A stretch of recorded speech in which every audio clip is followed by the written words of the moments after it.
My immediate reaction is I'm not sure how you separate them because they're all linked and they're vital to the integrity of each aspect. But if I was forced to pick one, I'd say vision. School board needs to have a lofty goal of where it's going, and that needs to be communicated to everyone involved in the school board, all stakeholders. Well, I would say there needs to be intentional and unintentional communication. And intentional is what you just suggested. You can do communications, you can do the pamphlets, you can do the posters, you can do all the kind of advertising. But there needs to be an intrinsic belief in where you're going as a leader, where we're going as a system.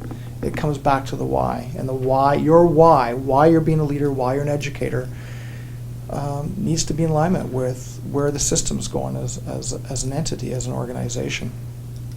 It's what you say, it's what you do, it's decisions you make, it's actions you take. They all need to reflect that fundamental belief in where we're going as a system. Well, it goes back to, I believe, to the dialogue that needs to occur on a continuous basis. So as a superintendent or principal, or a superintendent or director, the principal meetings, reinforcing where we're going as a system, tying into the activities we do at principal meetings or superintendent meetings back to the fundamental vision and mission statements of the board. Decisions that are made need to reflect the belief of where we are as a system and where we're going. Classroom visits. Fridays, those were special times for me because I would visit schools. That was an opportunity for me to, again, communicate directly to staff, directly, face-to-face to staff in the staff room, the belief system that we have as a school board, and what they were doing every day was supporting that in terms of student outcomes. I would go and do presentations to community groups, Kiwanis, Optimists, business groups, and again, reinforce where we're going as a school system and how our relationships and the work we did with community groups reinforced our vision and mission. Well, when you're not in alignment with what you say, you hear back pretty quickly. And it doesn't matter if it's a parent or a staff member or a community member, you will hear back. And often, for example, transportation. If transportation was denied to a student, the former slogan, it became a slogan, the Thames Valley was a caring learning environment. So you'd have that thrown back in your face. Well, you're not a very caring learning environment because you've denied my son bus transportation. So you very quickly learn and hear back from community members and parents if decisions made or actions taken are, the perception is that it's not in alignment with the values that are communicated by you and the school board. Well, you can't ignore it, or you shouldn't ignore it, because you're going to find yourself in the same situation again. It's really important you do some self-analysis, you do some self-critiques in terms of, okay, but I've made the same decision again.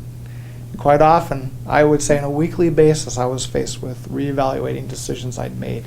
Was that the right decision? Could I have handled it better? You do that as a classroom teacher.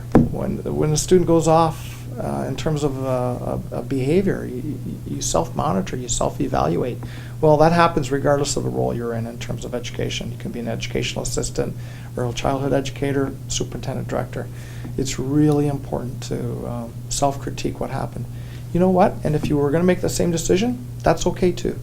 There are often times in the role of a principal where you make a decision around discipline that for one parent it's not good enough, but you know that there's somebody else involved and it's the right decision.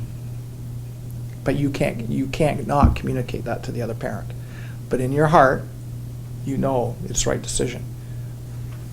Well, it happens virtually every time I interacted with employees on a formal basis. If I was invited to a school, if I was invited to speak at an assembly or a union gathering, it's really important that I reinforce where we're going as a system and what we're doing to get there. And not only that, the individual's role and the organization's role in achieving those outcomes.